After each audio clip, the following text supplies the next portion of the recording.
Alright guys, this is a long video, but I would stick around. All you guys that commented, all you guys had questions. I answer all of your questions. So if you didn't hear your question, make sure you let me know, because the fact is I already set the giveaway. At the end you'll see it. There are times where if you guys put things in, sometimes they don't come up in comments because you put hyperlink or certain things like that. It gets flagged as junk. Stop it, cat. I'm not going to take that kind of time. It was already hard enough. This is a very long video. So I apologize if your comment didn't show up in my feed. It just didn't show up. So I can't help it. There's certain people that put hyperlinks and things in theirs, and I just don't have the time to do it. So, all right, guys, I apologize for the length of the video. I hope you guys enjoy it. I had fun with it, so I'll talk to you guys at the end. Remote quit working. All right, guys, this is the giveaway video, and so we're doing this in the kitchen. I don't want to try and do it outside. It's only, not even 7 o'clock in the morning yet. I just got up, took a shower. If you guys don't know, I didn't sleep real well because it took a long time for the room to cool down. We broke out our portable air conditioner. So if you guys don't know, San Diego is experiencing a heat wave. We actually set some record temperatures yesterday. When I got in my car at 9 o'clock last night, it was still 87 degrees. And it didn't really cool off all that much. It's still pretty warm. So, this is the giveaway video. I have compiled the list. This is everyone that's entered. If you asked a question, if it showed up in my feed, if you send it, if you send one of those comments that has a, what do you want to call it, a hyperlink or something in it, I'm not going to see it, and I'm not going to take the time to do that. Everybody should know that that's how that works. I'm not going to go through 100 different ways to try and find everybody's questions. So what we're going to do is we're going to start with the first question to the last question. Last question was asked. Actually, I didn't get a chance to cut it off last night at midnight like I said I was going to. So when I got up this morning, somebody had actually asked a question about 4 minutes before I decided I was going to do this. So there was only one person, so I threw them in. So CRF45OR Bullet Dave, I think was what it was. My handwriting's horrible. You got entered even though you missed the cutoff. So let's go through. I'm gonna 450R, yeah. So what I'm gonna do is I'm gonna go into my studio app, and I am going to just start reading the questions from first to last. So no, that's Instagram. That's the easiest way to do this. So what we're gonna do is let's go to the comments, and you guys gotta know some of these are gonna be repeat. I'm sure that there's gonna be repeats. So I have not opened any of them. I have glanced at some of the heads up that I got. So the first question is by Jordan Smith. What is the worst knife you've ever had to sharpen? The worst knife, the one that was in the worst shape? That's a hard one to say. I know what one was the most work. There was 2 of them so far, and they've all been in the last year, both of them. Hardest knife I've ever had to sharpen. I've had some knives that came from some military kids that needed tip repair, had some serious chips, but I would have to say that the one that I put the most work into, there was a guy I used to work with named Julian Granado. Julian was an ex-Army guy. He was a great guy. He actually passed away a few years ago. But he brings me this Benchmade because I told him, I can sharpen anything. I hadn't even started charging people. This was about 5-6 years ago. So he brings me this Benchmade that he had gotten on a battery terminal and blown the tip of the knife off, and there was another spot that just was completely missing where it had welded itself to the battery terminal, and it broke off when he pulled it off. And I took that knife, and I just out of spite, because he said there's no way I could fix it, took it, put a new tip on it, sharpened it, and I got it back to him, and it looked almost brand new. And he was really impressed, and then 2 weeks later he said the benchman got a new blade put on it. Because the blade was a little bit shorter and everything. Next one was by Cayman532. What knife started your knife collection? And I actually prepared for this because I had glanced at some of the comments. First knife I ever got. Still have it. I got this knife when I think my dad got this for me when I was 6. I have had this knife, I'm 43 now. I've had this knife for 37 years. I think that's the right math. 43, yeah, but at any rate, this was the first knife I ever had. First knife I ever owned, and you can see it has been sharpened to the point where the blade is thin. It's got a lot of blade play, things like that, but it's a little Camelus silver sword. And if you guys ever get one of my custom knives, that little engraving on there that my father put, that you're not going to be able to see, which is my initials. Let's see if I can get a better view on this side. You're not going to be able to see it. It's my initials, and it was done in a specific way. And if you get a custom knife for me that I make, except for my little neck knives, because there's really not much place, like one of the big ones, it's on the blade. This knife started my collection. Next, Kenneth Robson. All right, Ken, what is my favorite knife of all time? Oh, man. You know, that's a hard one to say because things change and things like that. My favorite knife that I currently own would be, and it's about to change because, I mean, I'm getting the same model. So my favorite knife that's in my case, the knife that would probably, of all the knives that aren't like things like this, would be my NTAC. It just fits the bill for so much stuff. It carries easy and things like that. But the reason I say it's about to change is my father. I bought my father an NTAC, and as you guys know, my father passed away, and you guys that watch the channel know that my father passed away on Christmas. And so his NTAC is coming to me, and that's not necessarily my favorite knife design that I'm talking about there, but that's going to be my favorite knife because it's something I bought for my father when he passed away, and now I'm going to give it to my daughter eventually. So my favorite knife of all time, though, man, that's a hard one. It really is. I have it. It'd probably be my NTAC. Currently, my NTAC is my favorite knife of all time because just the way it's designed and everything like that. So our friend Chuck here, what is your worst sharpening experience, or your worst experience sharpening or with a customer that you can remember?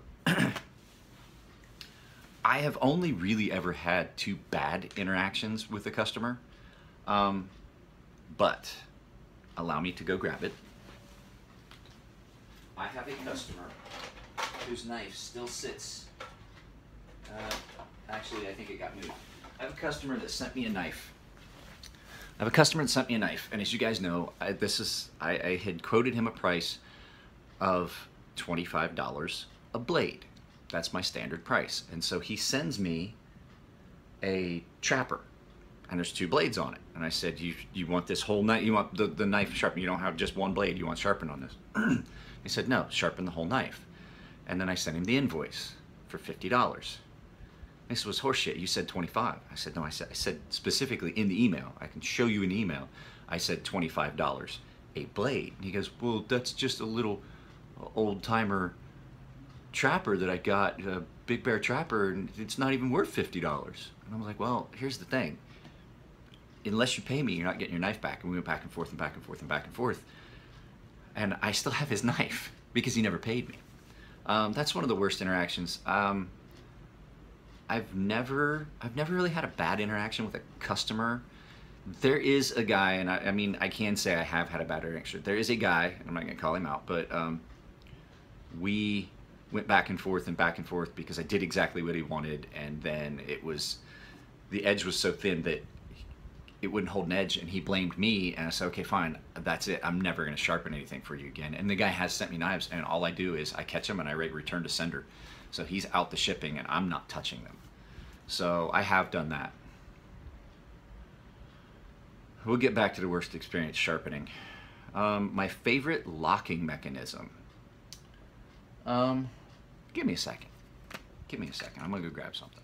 Okay, my favorite locking mechanism, and I have two, and that's why I left, because I didn't actually bring all the stuff that I would have wanted. Favorite locking mechanism is a tie between the triad lock, which is a back lock, but it's, I feel, a better lock. So triad lock by Cold Steel, by Andrew Demko, designed by Andrew Demko. And then, I mean, I would be remiss if I brought up any other knife to talk about this one, because the man did invent it. The Chris Reeves Integral Lock, or also known as frame lock. Those are my two favorites. A lot of people are like, well, you know, I don't like liner locks as much as I like a frame lock. A lot of times a liner lock's really thin liner. So, but those three are, I mean, right there, a liner lock is basically a frame lock-ish. You know, it's with a scale. It's like a frame lock with a scale. That's what Chris Williamson says. So, but yeah, I mean, I would feel bad if I said anything about frame lock without at least bringing out the Zaza, because that's what started it. But frame locks, I'm a fan of frame locks. Frame locks and back locks. So there's that. For beginners, this is from James Yates. For a beginner, what brands and grits of water stones would you recommend for sharpening kitchen and pocket knives? Norton's actually has some really affordable stones that are pretty good. There's several other, I mean, you can get the budget line stuff and do fine for like kitchen knives if you're not wanting to go above 1,000 grit. If you're wanting to do anything more than that, I would say start looking into, as a beginner, I would start looking into some of the ceramic stones, because as a beginner, you don't want to get a Chasura stone or a Naniwa stone because they're soft. They're, I've said it before, they're a resin-bound stone, and what you're going to wind up with is you're going to cut into the stone because you're still learning. So that's what I would recommend. Like a Sharpen, Smith's. I mean, as a beginner, Smith stones aren't bad. You just got to make sure that you follow directions, oil them, and things like that. Using oil on oil stones, water on water stones. Brad Woolon, how do you price your sharpening on non-standard blades or styles? I have an issue with that because I feel I want to add an extra fee, but I feel I shouldn't. That's okay. That's exactly how I feel. By all rights, for some knives, if you send me a double-edged knife, which is a non-standard, for me, a Tanto, a recurve, a double-edged like dagger, those are non-standard blades, and what people don't realize is they send it to me and they're like, $25. But if you're sending me a double-edged blade, something that is basically two knives, I have to add some price. But I also understand that I can't add double the price. I can't charge you $50 for that one knife unless it's a multiple blade thing. But so what I did was I just came to the standard decision in my head that I wanted to try and make my maximum $35. So if you're sending me a Tanto, a recurve, a double-edged blade, your price starts at $35. That being said, I've just basically jumped up my baseline price, and then anything additional to that will cost more on that. And that's just, it's a case by case with the customer, and you know, what the steel is and things like that. There's a lot of times I just do it at $35, even if I do more work than that, because I feel bad telling the customer that he needs to spend more. But you shouldn't feel bad charging more, because if you're doing more work, you should be charging more. As a matter of fact, I just changed my pricing structure. The price of stones have went up. So now, if you send me a knife, and this is going back to how you deal with that, Brad, it's now if you send me a knife, my standard price gets you to about 8,000 grit. That's where I take it, 8,000 grit, because I just priced the stones, and my 10 and 12,000 grit stones have significantly increased in price. So if you want a knife all the way to 12,000 grit, well, guess what? That's an additional cost. There's an additional cost after 8,000. 8,000 grit stones aren't that expensive. 10 and 12,000 grit stones, really pricey. I mean, 8,000 grit stones are expensive, but you have to look at, if you're doing this for money and you're getting paid to do it, your materials are going to wear out and you're going to cause wear on those stones, and you have to account for that and still make a profit, especially if you're like me trying to turn this into a full-time thing that is your income. It's just something you got to think about. So let's see, who is next? Johnny Fayard. How many knives do I currently have in my collection? Johnny, I'm not going to take the time to count them, but I have a knife case that sits next to the bed, and next to my bed is a dresser that the top drawer is full of fixed blades. I mean, no joke. It's full of fixed blades. If you have ever watched my Instagram feed, I did one time, a live feed, and I just started pulling stuff out of a drawer. There's a set of nunchucks in there too, and I mean, there's some neck knives. And then upstairs, in my upstairs office, is a whole dresser drawer full of old knives that I've had since I was a kid. Little, you know, things that I just kept because they were just things that I've had for years. And so to count, I would have to, it would take forever because I have so many little folding pocket knives, and I've got some of the little stuff like this, and there's knives out in the garage that get used for work. Like this would be something like that. And this is for a different question, but like I have stuff out in the garage that gets used. And I mean, there's just no, I have no idea how many knives I have. I have tons. I may direct you to send me that question personally, and I'll take some time and actually count, but I didn't have time to do the setup for that. It's a lot. I have a lot of knives.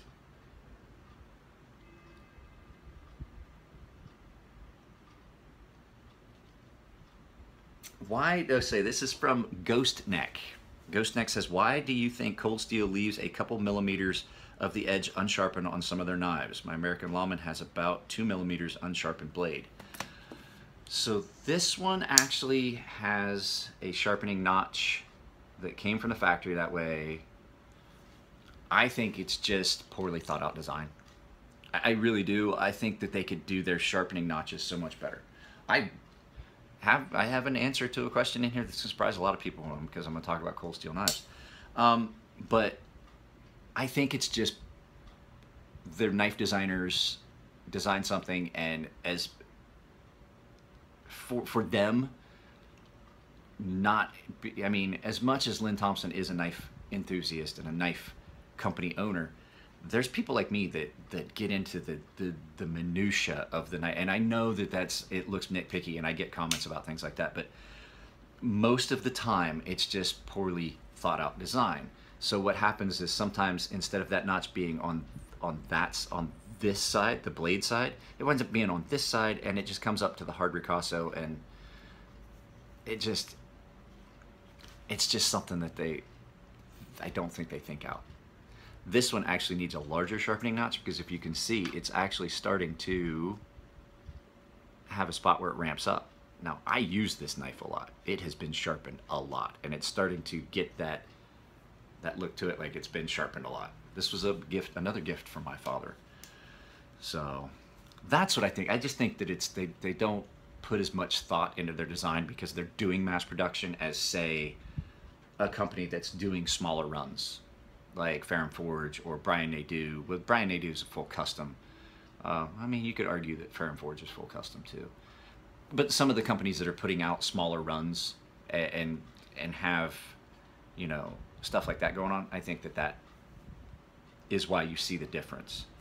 So, okay. Hey, it's Jose. Jose, and I'm going to butcher your name, brother. I'm sorry. Aragon?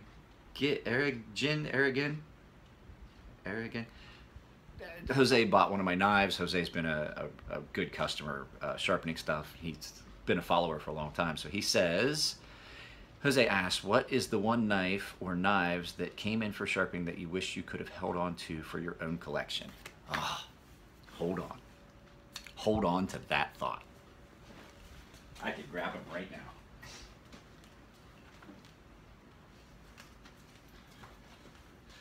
See that right there? Where it says Ferrum Forge.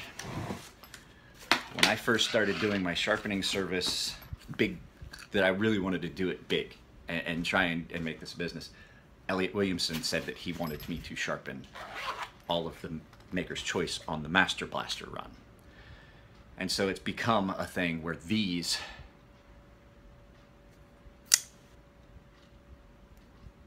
show up at my house. And I currently have 1, 2, 3, 4, 5, 6, 7, 8, 9, 10. 10.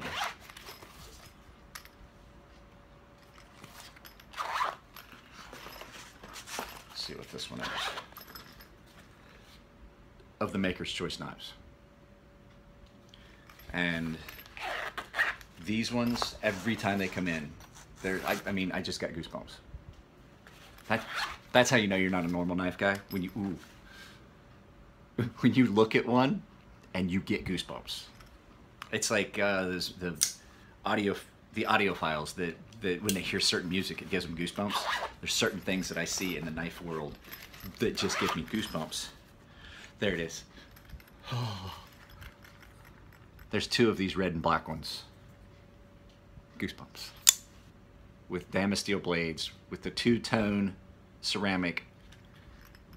And so the way they do it is they etch the blade with a heavy etch, and they do the whole thing black, and then they just take off some of it on the high spots and do it red.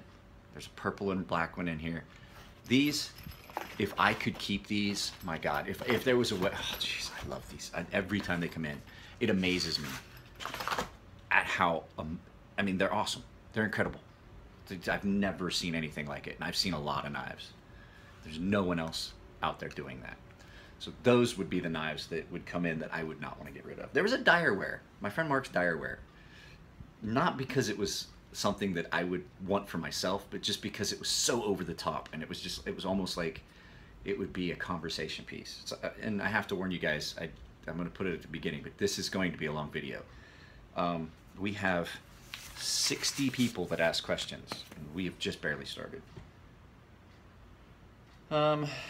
What's the oldest place you ever owned, or that you would love to own, and why? Okay, I have a sword that was a gift when I got married. That is a 400-year-old sword. It was a gift from my wife's family. That is the oldest blade I own. The second oldest that I've ever owned, I have a couple knives that were my grandfather's. They're pretty old, and then this is pretty old. My father-in-law, as you know, like I said, was a carpenter. This is a Kiridashi that he used. He actually had a tool shop at the time when he was still just starting off, where he would sell tools during the day and work in the afternoons, and his wife ran the shop during the day, and he would be out doing that. And this is his Kiridashi. I'd say that's probably, I think this is 60 years old, he was saying. That he's had it for about 60 years. And it still had stickers and stuff on it. That should tell you how the man took care of his tools. 50, 60 years old. So yeah, probably my grandfather's knives. That sword is definitely the oldest blade I own. This is from RC. Let me make sure I have RC down on here because, yeah, RC. I just want to make sure I didn't remember writing that. What are the important things to consider when sharpening a knife with recurves? There's a couple of these questions in here, and I'm going to answer them. I'll answer them all. The most important thing to consider when sharpening a recurve, and hey look, I have a recurve. Wouldn't sharpen this though, is the fact that your stone is going to be wide enough that you are not going to be able to make contact with it, because once you get the angle, now it's only going to touch at the corners. So to do that and to account for that, you have to have a stone that's narrow enough to allow you to make contact for the full travel of the run, or a rounded stone. And they do sell those, but I don't do enough recurves that it would make sense. So what I have is I have these. If you've ever seen me do in a video, I still sharpen freehand on these like this. Every time I sharpen a recurve, I cut myself because the stones are so narrow, it'll slip off. And guys watching me on my Instagram live feed saw me cut myself. So the width of the stone is your prime consideration when you're dealing with recurves. You have to have specific things. A lot of people just touch them up on a ceramic rods, like almost like a Spyderco, but I mean that Spyderco comes in pretty handy if you're just touching up. A Spyderco edge maker does come in handy if you're doing a lot of recurves. Now, what do we got here? Dub Glock 23. What is your favorite production knife company? And this is the one that's gonna make people laugh. Ferrum Forge, as you guys know, are friends of mine, and they're amazing. But I do not put them in the realm of a production knife company. They do small runs, 200. All of them are highly customizable. They have so many options that every knife is different coming out of that shop. Every one. It's all hand done. It's all hand anodized. It's all hand ceramic coated. Some of them have specific engravings and things like that. They're not a production knife company. So that being said, you have to look at, when I say what is my favorite production knife company, you have to look at what knife have I owned, what company have I owned the most knives from. And it's gonna be Cold Steel. I have owned more Cold Steel knives than I have ever owned from any other company. And there's a reason. They are good knives. You heard my rant about they need to step up their production, and that's because I was disappointed. I had so many good Cold Steel knives, and then I watched things fall off, and I was disappointed in a company that I liked. Followed closely by Spyderco. So Cold Steel and Spyderco. I've only owned a few Spydercos, but the reason is because when I got one, I loved it, and I didn't get rid of it. I got rid of my Endura. I have that Endura. I have this. I don't necessarily need the Endura. I think it's going to wind up getting sold. There is a guy that's one of our followers here that has told me if I'm selling it, I have to get in touch with him. So he has first dibs. But it's not going to be a little while. I like the Endura model. This is basically a modified Endura model. So Spyderco and Cold Steel being first, Spyderco being second. CRKT, I've owned a couple, and then the new ones I've seen, I'm like, that's just crap. So, let's see here. Who's next? Tobias Reiser with 2 I's. R-I-I-S-E-R. Where do you buy your stones? That one's... I would have to take you out there and show you. I get my stones from a lot of different places. My Chaucera stones that I currently have, the ones that I have replaced all the old ones with, I'm going to have to buy a 5,000 grit soon. I got those on Amazon. I like the Naniwa and the Chauceras. That 12,000 grit special Sharpen cream 12,000 grit stone that my wife got me, we got that in Japan. The majority of the water stones you've seen me use have come from Japan, especially that little white and gray one. But I got them when I went. But Amazon, you can get good stones on Amazon. Tobias, if you have, if you've got more detailed questions about that, my contact info is the beginning of every video. I do not keep secrets, and if you wanted to ask me a question specifically, just shoot me a text. Just let me know who you are. I don't want to overload don't everybody do the same thing, but don't over. I put my business card at the beginning of the videos for a reason.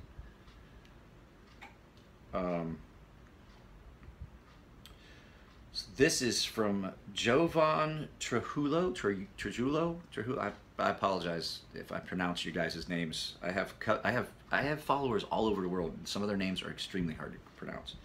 My favorite strop compound, and what micron is your favorite if you only had one strop?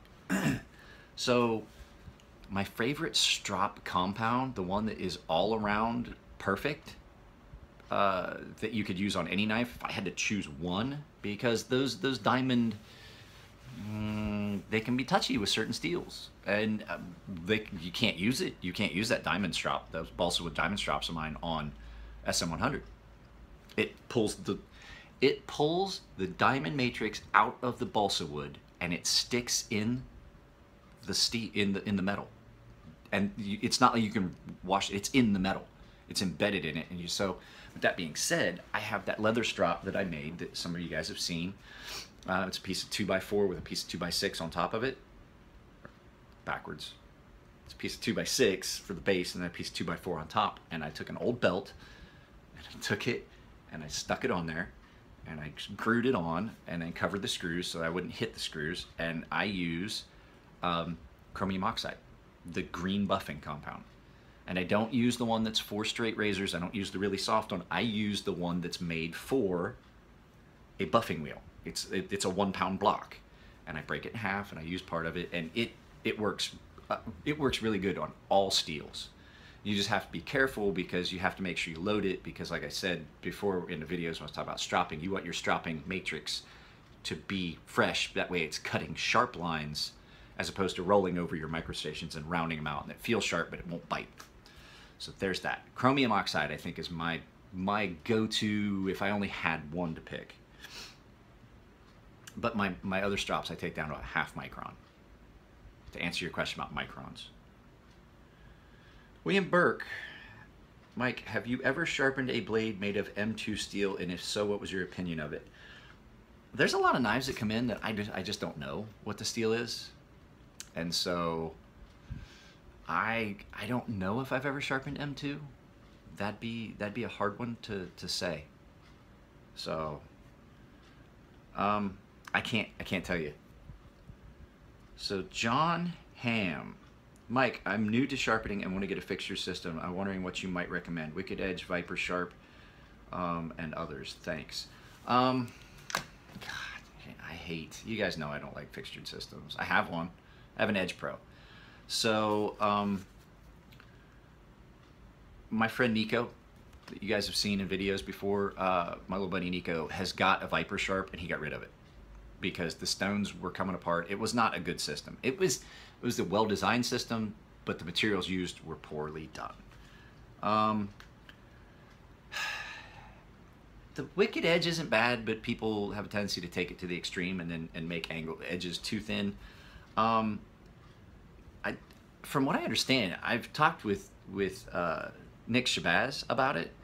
Apparently the KME is nice, and I've watched him sharpen with it. And it looks like a nice system.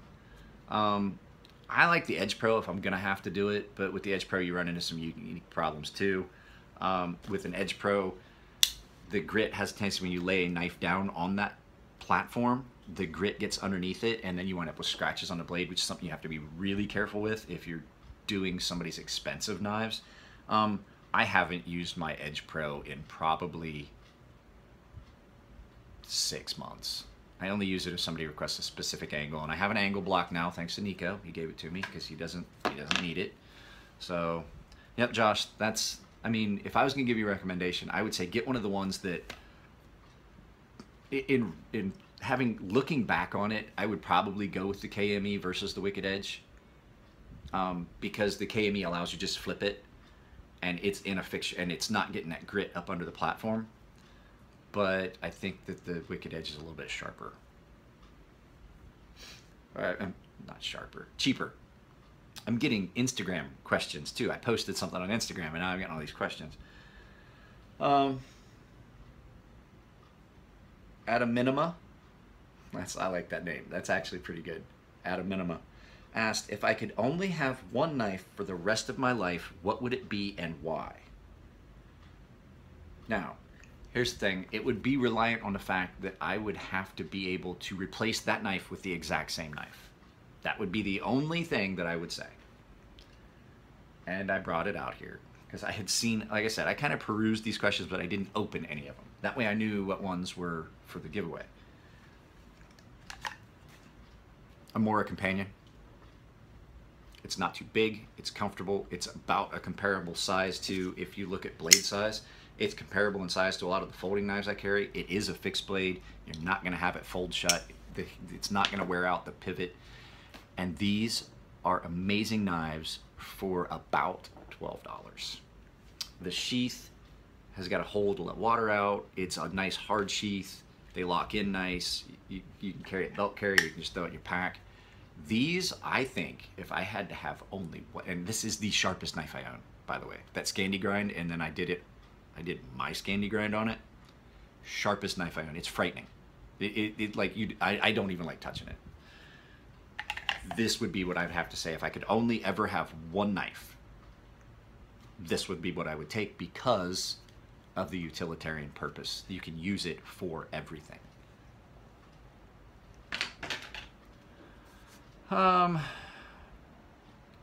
Ethan asked me, do you have any other hobbies besides knives and sharpening? I do. I was a weapons guy in the military. I like to go shoot. I like long range shooting. I like to, I have a lot of hobbies actually. I like knife making. I've gotten to where I do some knife making. I've made a few knives, and some of them came back with sheaths, and that's going to be my other video that I try to do this weekend. I'm going to show you guys the knife that came back with its sheath that is for sale. But you know, things like that interest me. I would love to learn how to run a CNC mill. That would be something that I could do maybe as a hobby. That would be cool. Used to play football, played baseball when I was active. Well, softball. But you know, some of those active things that I've torn my shoulder apart and I can't do anymore. So some of my hobbies have been limited. But no, that's. So let's see here. Where are we at? Oh my God, we have probably gonna have to split this video in two. Luke Albert.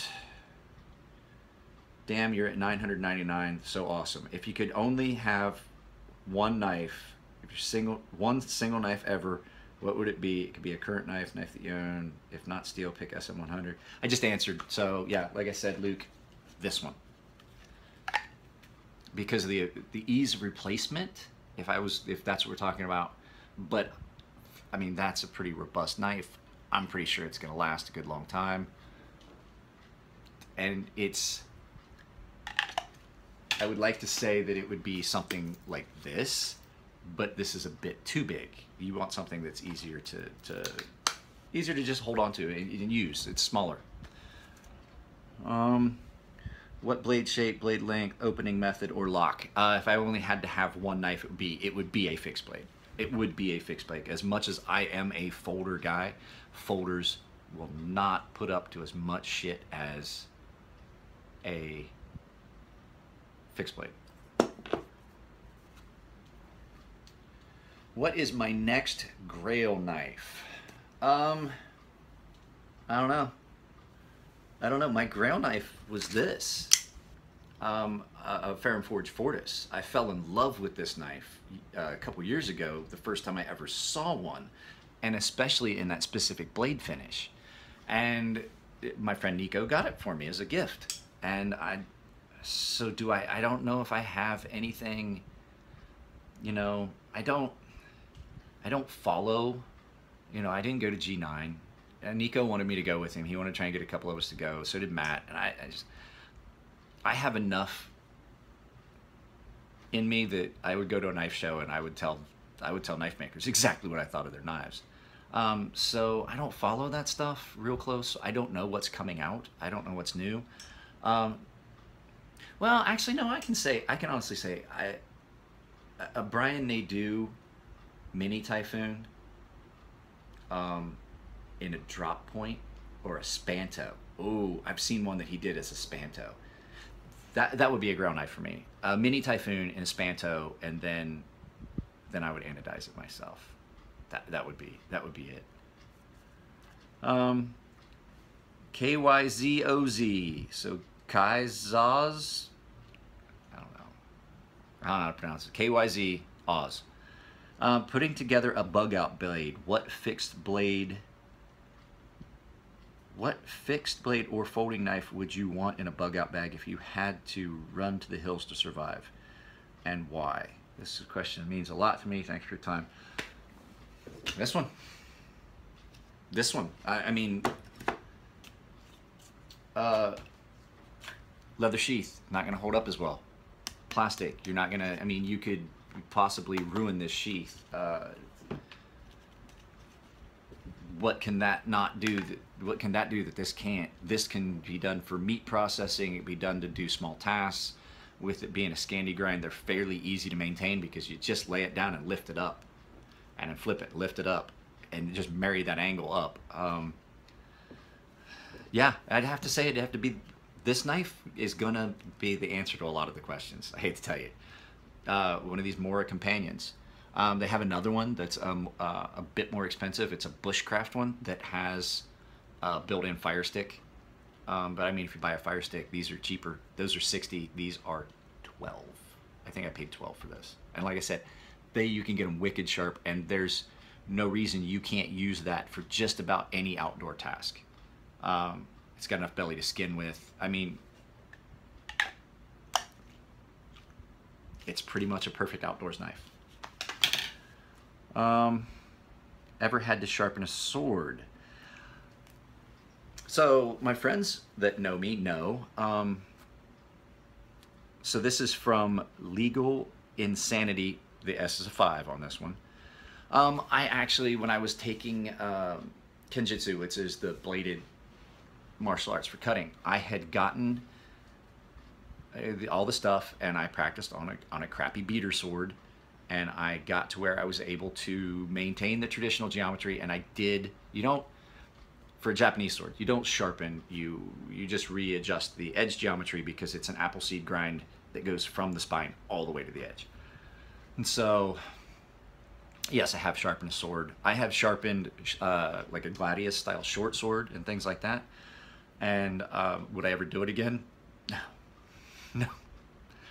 I sharpened several swords for some of my classmates when I was taking Kenjutsu, and I didn't charge them what other people were charging because the way I did it, it was still kind of coarse. But I was still charging about $700 a sword, and I was losing money when you really look at the time it takes to do it. And then I would get done and my hands wouldn't work because you're for hours on end in an uncomfortable position leaned over a stone. So yes, I have. And will I do it again? No, I will not.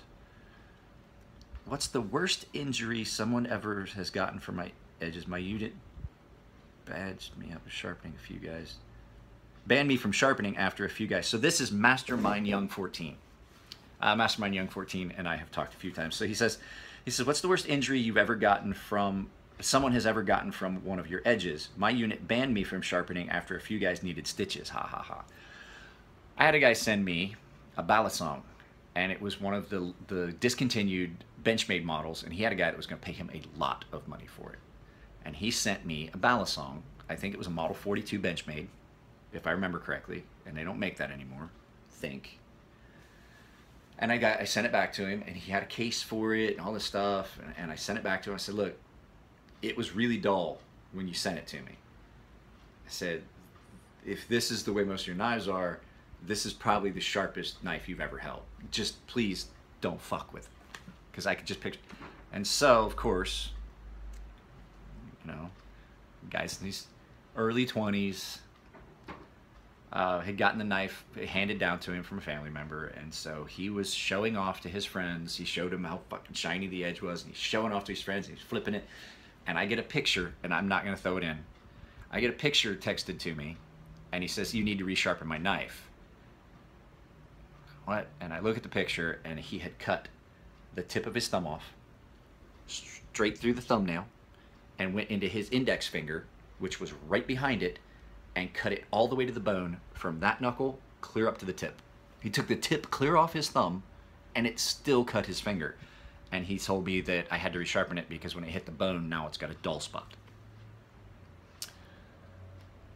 That's the worst injury I've seen. The second worst, I did it to myself with one of my knives that it had already been sharpened, already had my edge. Yeah, that it was pretty bad. So he did send me that knife back. I resharpened it, sent it back to him. Federico, 1973.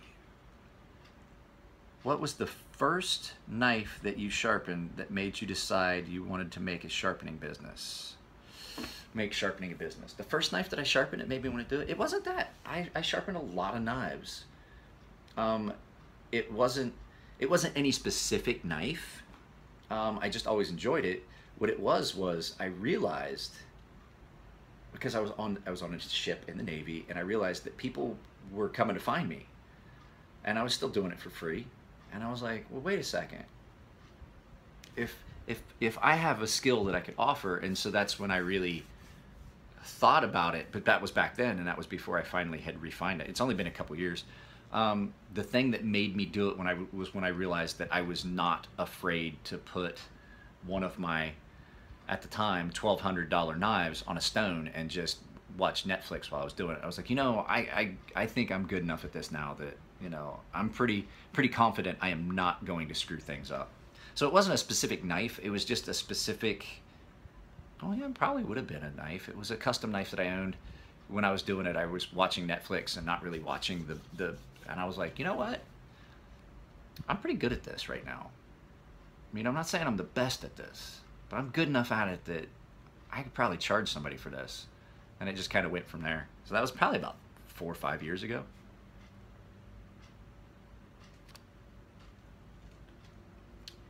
So this is from Cory Jewell. What is your favorite cold steel knife that is still being made? Favorite cold steel knife to be made? That's a toss-up. I had an AK-47. That was a really nice knife. It was just a little bit... It was a great knife. It was just, it was a little bit hard to carry in certain pants. I couldn't ever carry it in slacks. It's G10 is really grippy. But so I'd say it'd be a toss-up between the AK-47 and the Tough Light. This Tough Light is just an all-around good. I mean, it's tiny, but it's got a lot of cutting power because of that wear and cliff blade, and it's a hollow ground wear and cliff. So I'd have to say probably this one, followed closely by the AK-47. Not the AK-47 mini, the full size. Dennis Cote, what's my favorite knife? Production and custom units. My favorite knife is my NTAC.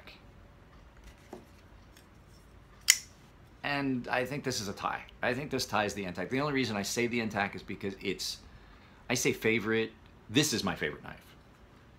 It was a gift, it's gorgeous, it's something I've always wanted. My favorite knife for utilitarian use work purposes is my NTAC. From that, just because it's fucking gorgeous. It's amazing. So yeah, I'd have to say it's my NTAC. I had some custom knives that I never really, I kind of got rid of. You know what I mean?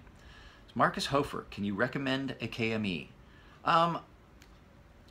Marcus, I kind of just said that would be, if hindsight being 2020, that'd probably be the direction I would go if I hadn't gotten the Edge Pro. But I'm really happy I got the Edge Pro, because what I got was, I didn't just get the Edge Pro, I got some amazing stones. I have to tell you, I use these for sharpening a lot of your guys' knives, and I use them just like I would a bigger stone.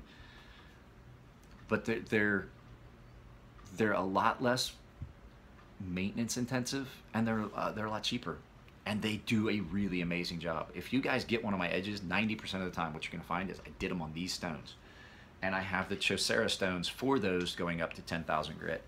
So yeah, I would say that I would honestly recommend a KME. If you were interested in a fixtured system, I would say the KME would probably be... I don't like the Wicked Edge. I don't. There's too many things that can go wrong with it. The KME seems pretty much straightforward. It's a lot like the Edge Pro, but with the ability to flip the knife back and forth without taking it, and you don't get as much grit underneath it. Jerry S., what do you think about the Wicked Edge sharpener? I'm new to the channel. I don't know if you've ever talked about the Wicked Edge. So I just kind of said it. I don't really like the Wicked Edge. The problem with the Wicked Edge is the Edge Pro, it doesn't matter where you put that knife on that platform. It's kind of the same with the KME because of the way that the stone interacts. The Wicked Edge, I've got this weird feeling that the Wicked Edge, with the knife being like this and you're going from side to side, there's a lot of chances for you to, I mean, that gives you that even thing, but the flip side of it is now you're paying for double the stones. This is what I was getting at. With only having the one side and then you flip and you do the other side, you're only paying for one stone. With the Wicked Edge, you got to have the same stone on both sides. So you're paying for 2 stones. That's why the fucking thing's so expensive. And they're diamond stones. I don't like diamond stones. I like more of either a natural or synthetic water stone. Diamond stones I don't like. So yeah, that's my thing on the Wicked Edge. It's just because you're paying for double the abrasive plates. Let's see here. On a scale of 1 to 10, oh, this is Troy. So Troy, Troy is the bartender at Helms Brewing Company that is always there on Friday nights when we get there. He's an awesome guy. I love Troy. He's a good kid. And so he asked me a goofy question. But I'm not going to answer it the way he wants me to. The question is, on a scale of 1 to 10, how attractive do you find Chris and or Elliot?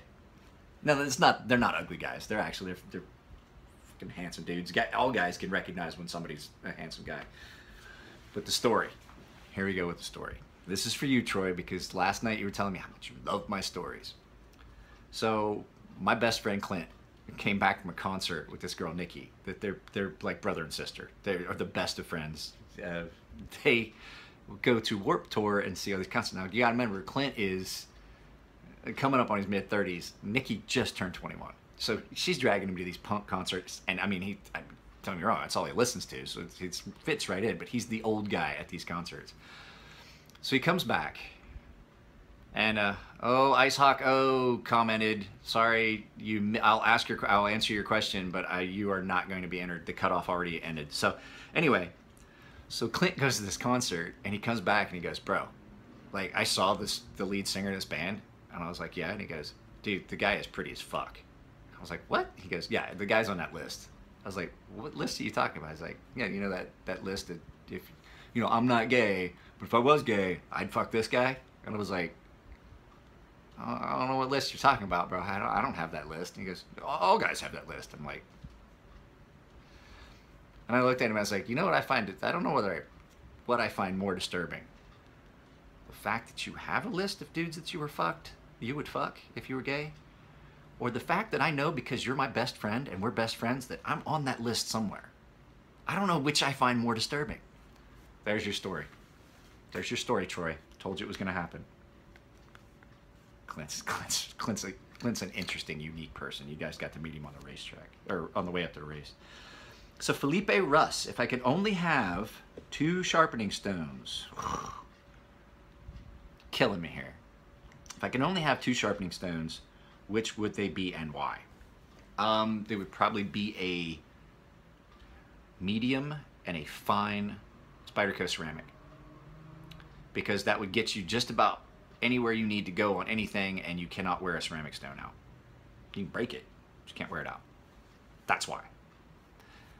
The medium will get you pretty much, it's coarse enough, given enough time, to get where you're going. And the fine on Spyderco fine is actually pretty good. It's a pretty good edge. It's a pretty good utility edge. So between those two, I could probably sharpen everything I would ever want. But I would never only have 2 stones, Felipe. That's a silly thing to say. Silly. I'd quit drinking before I only had 2 stones.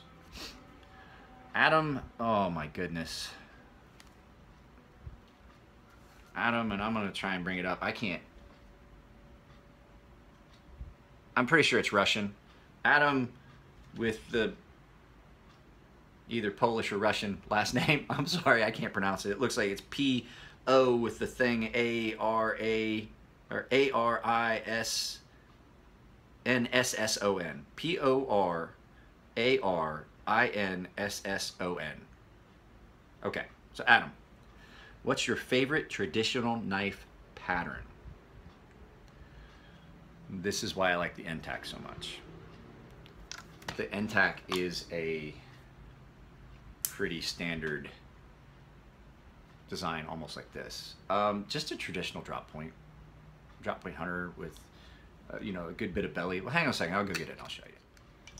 So, like I said, just a traditional. That's why this is this is pretty much the style knife I grew up with.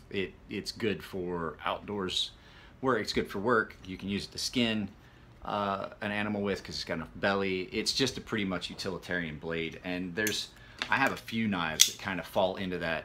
They all The knives that I gravitate to are knives that are pretty much along the same lines. So yeah, that would be my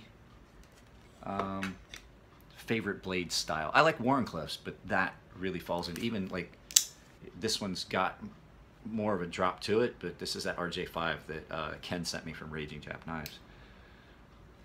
That I would have to say that, like a drop point, more of a utilitarian hunter style knife. Let's see here.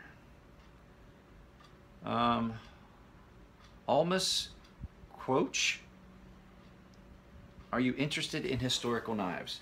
Yes, very much so. I love Japanese historical knives and daggers and swords. I went through a phase where I wanted a fucking a two-handed longsword. I love seeing the Excalibur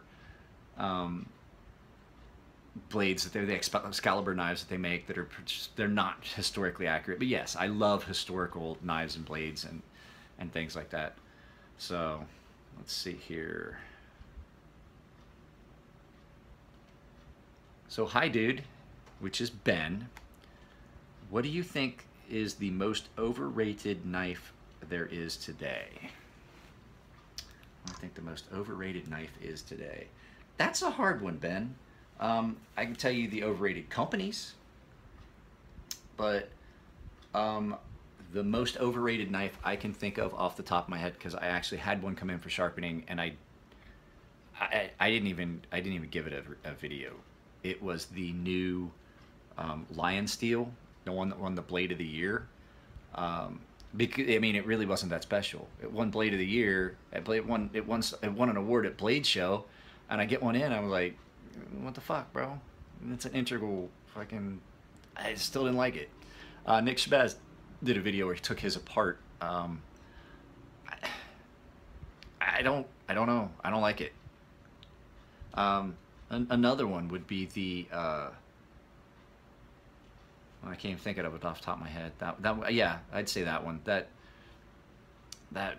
Lion Steel integral that won the knife of the. I don't even remember the model number. That's how much I disliked it. Yeah, I didn't like it. I think it's pretty overrated, especially considering it won that award at Blade. David LaRue says, how nervous were you the first time you met your wife's parents or whole family, and how did you break the ice? Please do tell. Okay, so my wife and I had been dating, and if you ever ask her, you'll find out that we were not dating exclusively. I didn't know this. I mean, she didn't know this. I knew that we weren't dating exclusively, but she didn't, because I'm a horrible fucking person. And so we had met up in Fukuoka, which is a town we met in, and I had driven up there, and I got drunk, and she said, instead of spending the night at a hotel or going back all the way back to Sasebo, which is where I was at, which is a 2-hour drive, she's like, my house is just the next town over. She got me because I was drunk. And so she drove my car, and we went to her parents' house, and it's a Friday night, and I was like, yeah, it saves me the money on a hotel, and then we'll just drive back, and she's like, oh, we can like spend the weekend, and you can meet. So anyway, drunk, pull up in front of her parents' house, and we get out, and they have this mean German Shepherd that she's told me about, and I'm drunk, and I don't know, and she's like, Lily's loose, Lily's loose, and the dog comes running up, and I was like, oh, look at the puppy, because I'm retarded and don't know the dog is mean as fuck because I'm fucking drunk. And her father comes out, tries to get the dog, and the dog just looks at me like, and then starts just licking me. And the dog loved me from then. That's what broke the ice. Met my mom, my future mother-in-law and father-in-law that night, and knew that I really liked them because my father-in-law was like, bath's already ready to go. You can take a bath if you want. Okay, this is awesome. So, not nervous. Spent the night, that night there. I think we spent Saturday night too. I think we spent the whole weekend up there at her parents' house. So I wasn't nervous. But how did I break the ice? The dog that no one liked me, broke the ice for me. Dogs and children, good judge of character. The first time I met her whole family, that was nerve-wracking. It's a huge family. I will, huge family. You guys, if you've watched the Japanese vlogs, the party we had for my father-in-law, that wasn't even the whole family. We had half the restaurant. So I was nervous about that. Mike, what is the most difficult blade steel that you have ever sharpened, and what made it so annoying to sharpen for you? There is a knife that the Ferrum Forge guys made called the Ferrox. It's 4V. That was challenging. But what I'm about to say is going to sound kind of weird. I don't have a problem with the challenging hard steel things like that. 20CV. My 20CVs, that when we run it in that in-house heat treat up there at Elliott's shop, my knives that I've made out of that, really time-consuming to sharpen. But they're not the one that I would say was the most difficult to sharpen. Most difficult to sharpen goes down, hands down, to cheap knives that have poor heat treat, because you're fighting and chasing that apex and trying to do something. And I wouldn't even say cheap knives. I've got a few knives that have come in that I think the heat treat got screwed up on somehow, and they were expensive knives. So knives that the heat treat isn't good on, it's a soft steel. Like I've sharpened just because some of the guys are just, they're friends of mine. I'll just touch up like a little crappy garbage garage, you know, not gas station knife. You can't do it. They won't. You're chasing that edge back and forth, and because any pressure you use can roll it.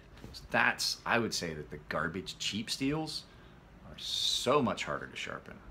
And I know there's a couple questions exactly like this. So in Sanity 125 says, I've got a few questions. What are your thoughts or opinions on DMT or any other band diamond stones? What are your thoughts or opinion on ceramic stones? Right now I have a 325, 600, and 1,200 grit DMT stones. Then I move on to Spartico ultrafine ceramic and finish with a strop. Does that seem good for someone to learn freehand sharpening on? Two reasons I'm going to say no. One, you're going to spend a lot of money on your DMT stones. The diamonds will come off. You will wear that stone out. And once it's not like a water stone where you take that first level layer off and no. The layer is the layer, and then what you have is a nice flat piece of steel. So that's what I'm saying about the DMT. DMTs are, of all of them out there, DMTs are about the best. And ceramic stones. I love ceramic stones, but I'm going to say those two also are not the best to learn on. And this is also why. It's not just the cost of what you're going to incur. There is, and as much as it sounds weird, the stones as you put them, different, like the water stones that I use, when you put them on, there's some cushioning that you get.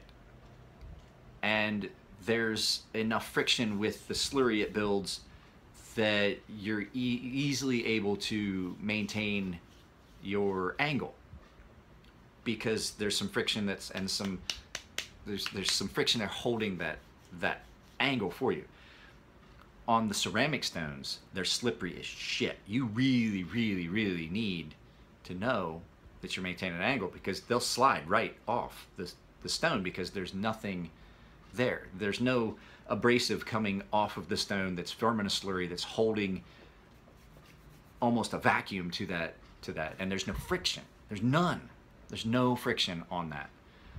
And the friction is also going to prevent you from a little hiccup at the apex can really just, oh fuck, I gotta start over again.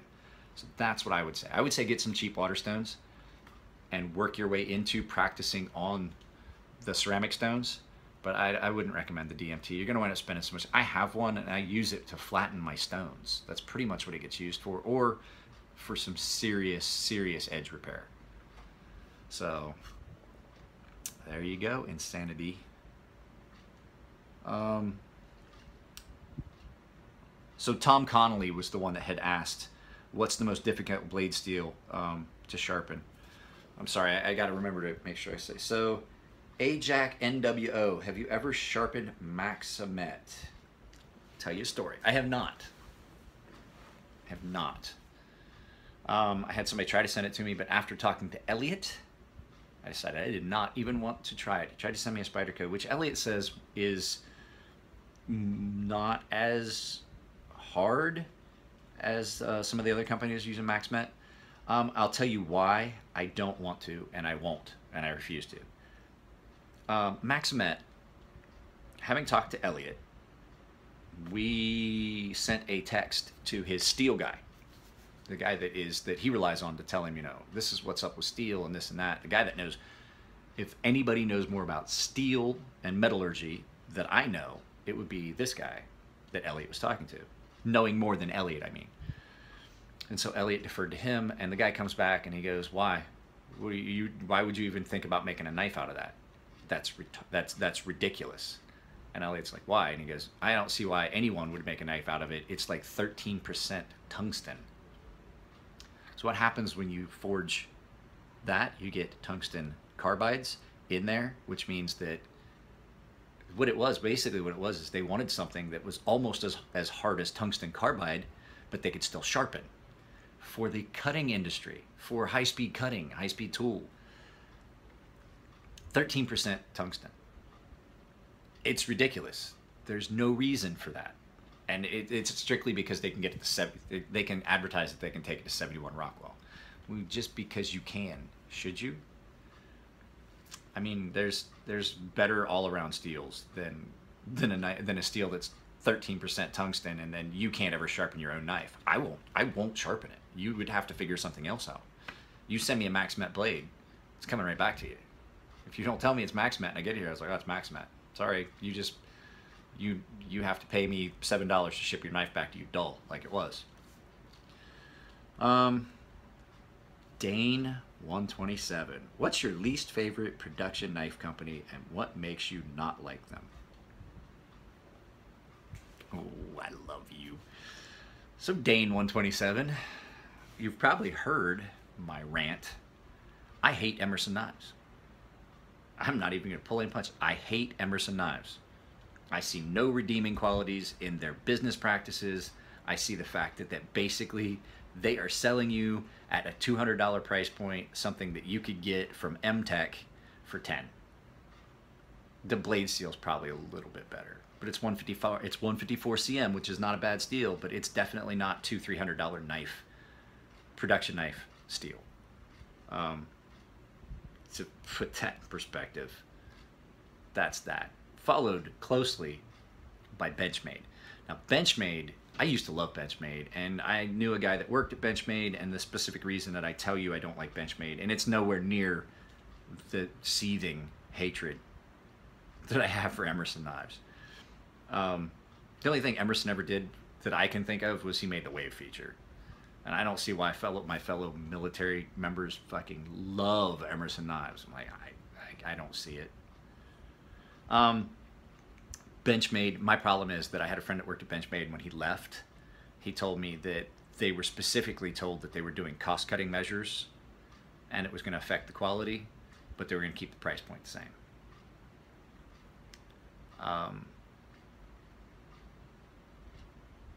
Now, I don't know whether that's true, but I do know that my problem personally with Benchmade is the fact that whoever is sharpening their knives is sending knives out to customers that are poorly sharpened. Like I said in a video about it, it's like building a gorgeous sports car, putting the best that you can do and all this stuff, and you're going to use it as a show car, right? It's going to be a show car, so its whole purpose is to look good, and you paint it with a fucking roller. You take all the time to build a knife, and then you get to the most important part, which is it has to be sharp, and you screw that up. Alan B, why are crappier steels harder to sharpen than quality steel? See, this goes back to I already answered that a little bit, and it's because they are soft, and you're fighting to get that apex and not roll it. And that's exactly what it is. But there's some steels out there that people consider as crappy that I don't. AUSA 8 on cold steels knives. Their AUSA 8 was awesome. SOG's AUSA 8, hot trash. And I say hot trash because if you ever walk by a dumpster in July, it fucking stinks.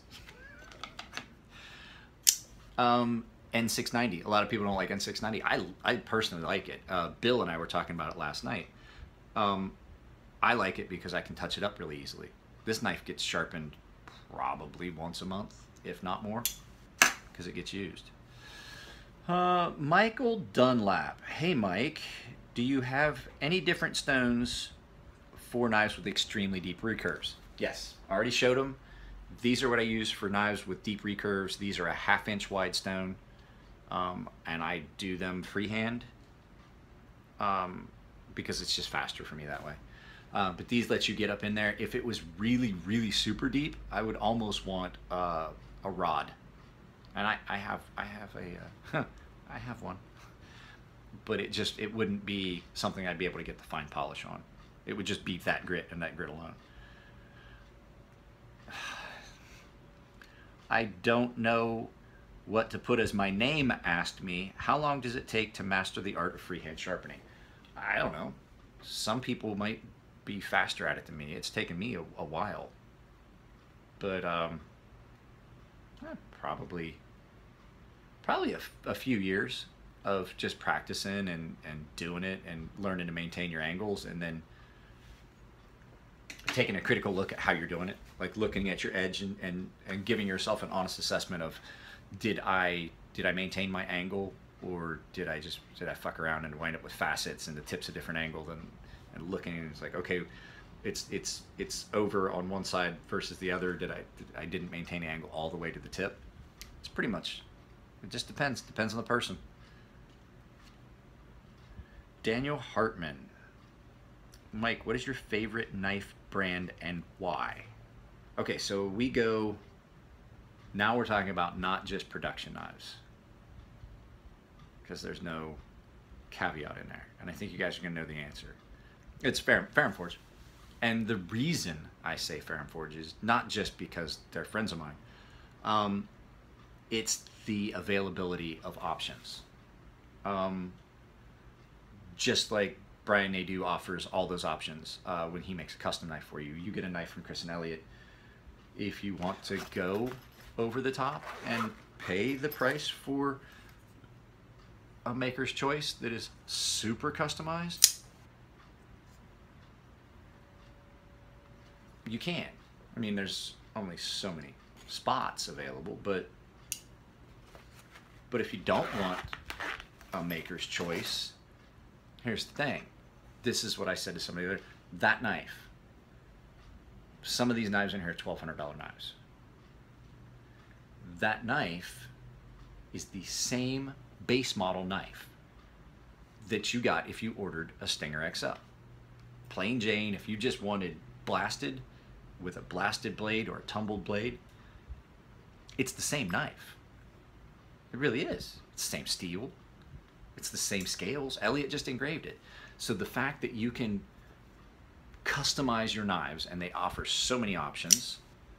I mean, like this, there was 3 different options of this plus a maker's choice model. You can customize your knife pretty much uniquely, and you won't ever, you could probably make 1,000 knives and never see the same one twice with a number of options they have, especially now they have Damasteel. Damasteel is an upgradable option. So that's why I like the brand, because not only do they make amazing knives, but they give you customizable options, as opposed to my Dave Dang Riat is an awesome knife. It's a beautiful knife, and I'm not going to argue that its quality is right up there with Ferrum Forge's quality. I told Chris this the other day, but what it is, it lacks that little bit of soul. It lacks that little bit of special, because every one of these carbon fiber Horizon Ds that left the factory was exactly the same.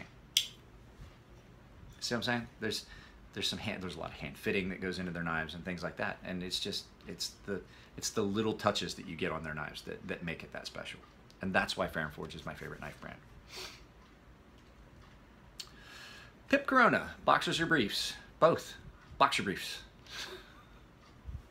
There you go. Metal Man Sean. Hey, why do I want to buy a steel chainsaw while watching your giveaway video? Any ideas, Mike? I don't know. I don't know, man. Maybe you're just subjected, or you're one of those people that is susceptible to buying things just because you saw them. But I was gonna tell you, if you can buy a chainsaw, you should buy a steel. Couch Trooper 69. What inspired you to do your? What inspired you to first start a YouTube channel and start making knife videos and sharpening? LOL. Did you ever think that you would become this large on this platform and someone that people look up to in this community? Well, appreciate that. Thank you very much. But I'm not large on this platform. I'm 1,000. Look at some of the guys that I follow. They got like 5 million subscribers. But what made me start wanting to do it was I saw a lot of videos out there, especially about sharpening and knives in general, that were just kind of misinformed. And the problem with that much bad information is people see it and immediately think that it's correct. And while I'm not saying in any way, shape, or form that I'm an expert, I do know what I'm doing when it comes to sharpening. I do know what sharp is in my mind, and how the stone interacts and what actually does the work. And I thought, you know, I put a lot of studying and looking into like the micro serrations and what does the cutting and how you can do a polished edge and still have it bite and things like that. And so I wanted to at least make sure that that information was out there and accessible. You know what I mean? So who's that? Couch Trooper. Couch Trooper. I'm just trying to see where we're at on the list. David Lou, Jack. Couch Trooper. So we're on number 48. So we only have a handful of questions left. I had 60 total questions. I'm surprised we got through it that fast. But having people look up to me on the platform is not something I ever thought that would happen. So it's kind of unique, and it's nice. It feels good. Not that part, but I was in the military for years, and I had people that looked up to me that I didn't realize it. I was in a leadership position, and then now that I've left that, I find out from those people, and they tell me, my friend Josh. My friend Josh, he's amazing. He's 6. He's gonna have an amazing career. The rest of his career. He's 32 years old. He can only go up from here. And he told me that the mentorship and things that I told him were things that he's taken to heart, and he tells his junior sailors now. And so people looking up to me here goes back to that. It feels good to be able to do something and show someone something and then have that passed to someone else. So the fact that you're saying that people look up to me in this community, I find that amazing, and I appreciate that. I like I said, this is the first time I've read these comments. That's awesome. So Couch Trooper 69, that's the best answer I gave. I wanted to make sure that I could try and at least get the information that I did know to be true out there, and counteract some of the stupidity that is out there, like putting tape on the spine of a straight razor. Dantone 05. Oh, this is a good one. This is a good one. Okay. If you could put any knife blade, production or custom, of any steel into a knife handle, production or custom, what would this winning combo be?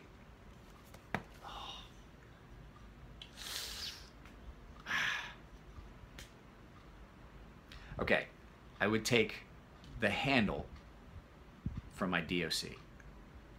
I would take the handle from my DOC, and I would take, because you can hear this, I love my DOC, but it has some issues. But if I could make the perfect knife for me to carry, that would be the one that got attention and things like that, I would take the DOC handles off my Microtech DOC, and get an SM100 Dwyer custom blade that fit in that with his true nightmare grind in SM100. Yeah, that'd make my dick twitch. Doink! Woo, what was that? And then I would have Chris Williamson anodize it for me. Because Chris Williamson, as far as I know, is the only person that knows how to anodize SM100. Whew. That's a good question.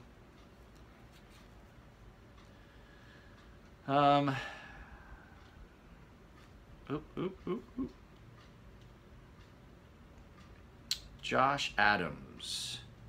What is your favorite knife all time? If you can pick one, and why? Oh, favorite knife all time. I think I said it. Actually, you know, my end time. It's a toss up. I think this one. I think the Ferrum Forge Fortis is my favorite knife of all time that I currently own. But I mean, there's so many knives out there. I mean, that's a hard one to say. Josh, I don't, like I said, I haven't paid attention to what's new in the community, what's coming out. This is going to be an hour-long video. So, I don't know. I mean, I like so many different knives. I mean, even down to, like, a lot of people were bagging on this saying it was cheap steel frame lock. I carry this a lot. So to say what would be my favorite knife of all time, yeah, it's Ferrum Forge currently, until they come out with something I like better. Eldridge Young. What is the most unappreciated and underrated steel on the market? Thanks. There isn't just one. There's a couple. A lot of people are like, oh, it's only AUSA 8. That's a deal breaker. You can get a good knife in AUSA 8. You can get good steel out of AUSA 8 if it's heat treated and done properly. Cold steel does it right. I would say that followed closely by these two steels, which are pretty much analogs for each other, N690 and VG10. People are like, I can't believe you're charging $120 for that knife, VG10. I use for a VG10 is amazing. Spyderco has used it for years. I haven't owned a Spyderco that wasn't VG10. And I love Spydercos. It holds an edge well, it's easy to sharpen. So I would say AUSA 8 and VG10/N690 are in that same group. Oh, I forgot about Elmax. Elmax got a bad rap for a little while. Elmax was, I talked about it in a video before, but just a quick overview. Jay Davis, another fellow YouTube knife guy, was complaining about Elmax, and that, you know, Elmax was this, and it's garbage, and it won't hold an edge. And so what had happened was, there was a couple knife companies that I think maybe ground it a little bit hot. My DOC didn't want to hold an edge at first, I'm not gonna lie, and here's what I think happened. I don't think they were quenching it enough, and it heated at the edge, but the first or second time I sharpened, I took off the little bit that was overheated, and it was fine. Elmax holds an edge amazingly well. So those are three. To answer your question, not just one. I'm counting these two as one because they're basically the same steel. So there's three steels: Elmax, VG10/N690, and AUSA 8. A sleepy insomnia asked me, do I have any lucky or sentimental knives, and why? I don't have a lucky knife that I carry around. I have a pair of lucky socks. I do. Sentimental knives, I have a couple. I do have a couple. This, like I said, was a gift from my father when I was a kid. This knife still gets carried. It's got a lot of blade play. This knife has been to 15% of the countries in the world. It rode in my pocket pretty much daily the entire time I was active duty, because it allowed me to take a little piece of home with me. And allowed me to take something with me that was a gift from my father that meant a lot to me, and it reminded me why I was in the military and what I was doing it for. So yes, extreme sentimental value with this one. This was a gift from my father-in-law. It was a gift from my father-in-law. He asked me if I wanted it, and of course I said yes. This was his own personal kiridashi. And it's Hitachi blue steel laminated at the cutting edge. I don't know what the softer steel is, but it's Hitachi blue steel at the edge. And I mean, it's ridiculous how sharp it gets. So this is something that was given to me by my father-in-law that he used for years, and it really, I was really, he's like, do you want it? I was like, oh, I would love to have it. And then this one. This was a knife that I got at the 50th anniversary of the U.S. Naval Ordnance Department at Sasebo, Japan. Of all the places I was ever stationed, my first boat is by far the best. My favorite, because I made friends that I made some friends there that I would walk into the fires of hell for, that we served together, and I still stay in touch with. And but this command did more for me in my career, in my progression in my career, and it's a tie back to that. And so when I look back at that tour at the Ordnance Department in Sasebo, Japan, it was a very important and influential time in my life. There were people there that changed my entire perspective on my career, and I met my wife while I was there. And this is just kind of a reminder to that. And it's just, I got my dad one of these. My dad has one of these little Zippos. Because his birthday was the same date as the anniversary of the 50th anniversary. His 50th birthday was actually on the 50th anniversary of the formation of the Ordnance Department. So those are my sentimental knives. And then, you know, of course, Nico got me this as a gift. You know. Let's see. Who makes your favorite fixed blade? Now, that's going to be different than if I could only have one knife. What would it be? This was the if I could only have one knife. My favorite fixed blade, because it's fucking gorgeous, and it's awesome, and it's an old school one. The sheath is awesome. Takes an amazing edge. You've actually seen me shave with this. This is my Puma Stag Bowie. I bought this used. The guy had never carried it. It is still the old school ones that they were making in Germany. So it's a good bit. I mean, it's an older Puma Bowie. My father has a Hunter's Powell, and just like his, this knife gets ridiculous sharp. It does. It is stupid sharp, but it's gorgeous. It's not a huge Bowie, but aesthetically, it's perfect, and it's comfortable in the hand. And so my favorite fixed blade knife is a Puma Bowie, Stag Bowie, but it's an old school one, so I don't know what the new ones are like. I know that they're making some of their knives in Taiwan now. We're almost to the end of this. Sean Liu, what is the toughest steel you've ever sharpened?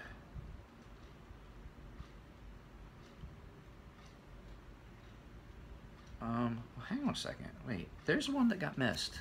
I know it got missed. Show the original cut. Jordan Smith.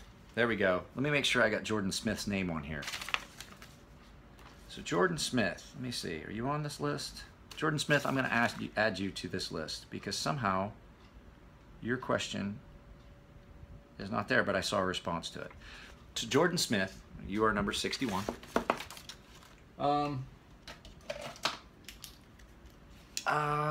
What's the worst knife you've ever had to sharpen? And Chuck immediately responds, Jordan Smith, probably my Pohan Lu Bluefin. Yes. Followed closely, very closely, by a... No, Jordan Smith, you're on there. I must have asked your question. What's the worst knife you've ever had to sharpen? Yeah, Pohan Lu. The Pohan Lu Bluefin. I spent days working on that knife. And I'm going to tell you why. I ranted about it on an Instagram live feed. So Chuck, this goes to you too. There at T is good. It was ground extremely coarse. I don't think Mr. Liu, I don't think Pohan Liu I don't think he took it past 120 grit. It really, he didn't even go to 200. I don't think he even went to 220 grit.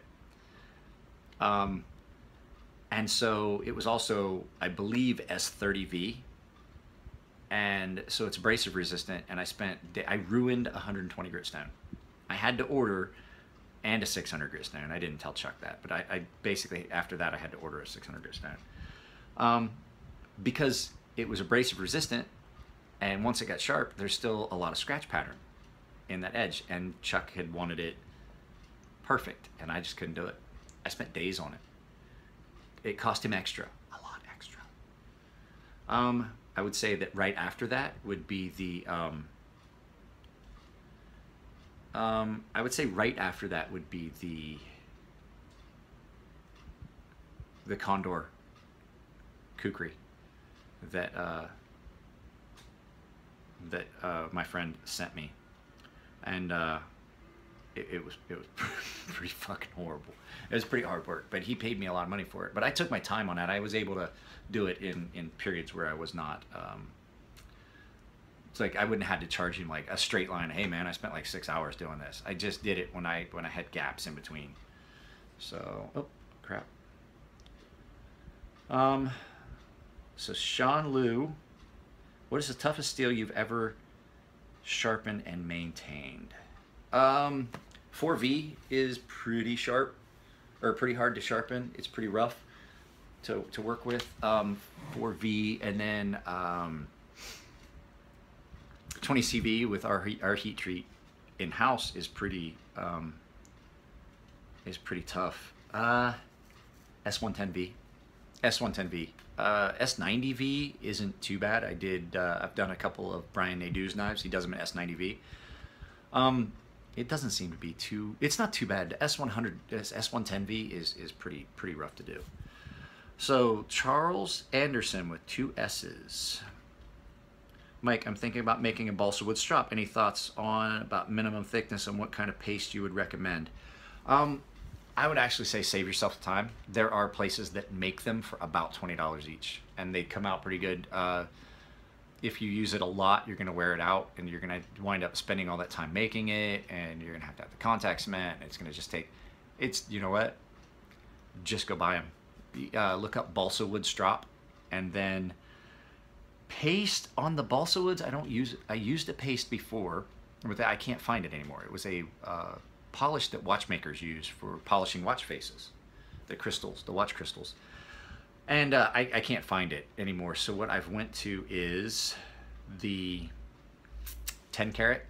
It's the spray. You can get it on Amazon. They use it on the Wicked Edge strops. And I do a 1 micron and a half micron. And I just spray my balsa wood strops with it and just let it dry. It's not as good as the paste, but I mean, when I say it's not as good as the paste. It's basically the same thing. But what it doesn't do is it doesn't last as long. It does not hold up as well as the paste. But the paste was like, it was fucking expensive. It was like $150 for a small thing of it, and it was enough to load your strop like 2 or 3 times. But like I said, it lasted forever. So minimum thickness, I would say like at the most for your balsa, don't make it about 1/8 of an inch. But that's the thing too. You're gonna have to get 1/8 of an inch balsa wood that's flat. Just buy them. Buy them. I get them online. I just look up. I type in balsa wood strops, and it's just a little piece of pine, piece of balsa wood already on it, contact cement, and it's even got little rubber feet so you can set it down on stuff. Sir 3A1, which blade steel do you recommend to your friends to buy if they want a wicked sharp edge that would stay sharp longer? M390 20CV.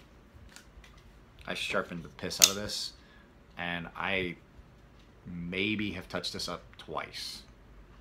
M390. Same with my Ferrum Forge knives. They get This has got a thinner blade. These wind up doing a lot of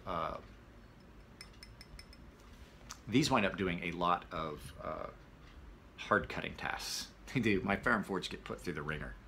I've cut into a staple like twice with this already. And then that, but you know what? That goes back to an earlier question somebody asked me about underrated steels. RWL 34. RWL 34 is amazing too. It's basically this. People complain about it, and they're like, "I can't believe the Grimsmo boys are using a substandard steel." I got news for you. The RWL 34 gets stupid sharp, and it holds it well. Smoke Eater 908 did a edge retention test with his Grimsmo Norseman.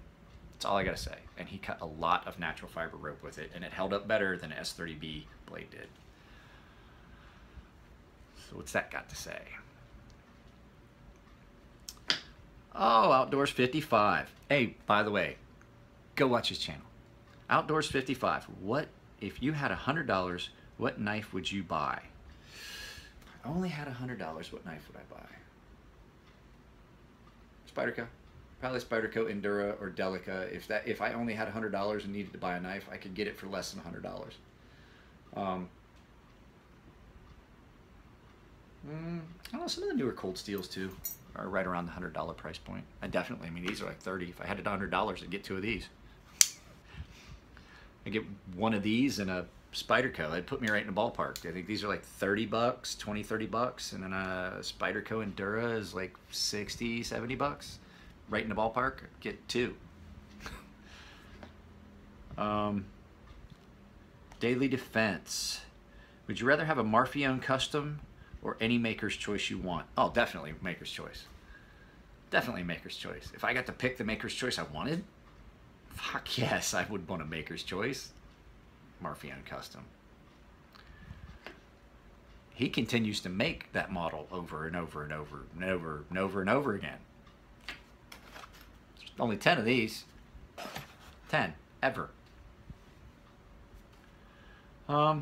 What is my favorite knife steel? This is by CRF 450R David Bullet. Or Bullet Dave. What's my favorite knife steel? I like 20 CV because it stays sharp pretty well. But the flip side of that is it can be a bear to sharpen. I like VG10 and N690, but they don't hold an edge as well. So I'm going to cut the difference and go down the middle and say probably LMAX. LMAX or RWL34. They both sharpen readily, easily, and they hold an edge really well. So my favorite knife steel would probably be either RWL34 or LMAX.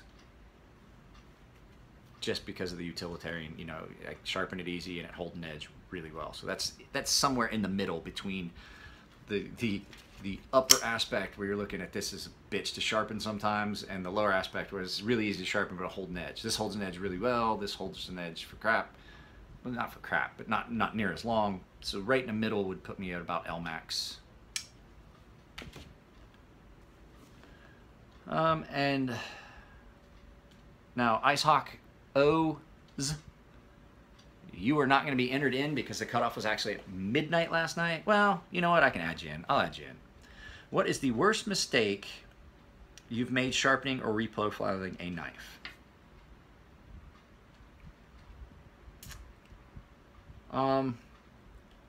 It wasn't my mistake. I made it. I had a customer request an extremely shallow angle.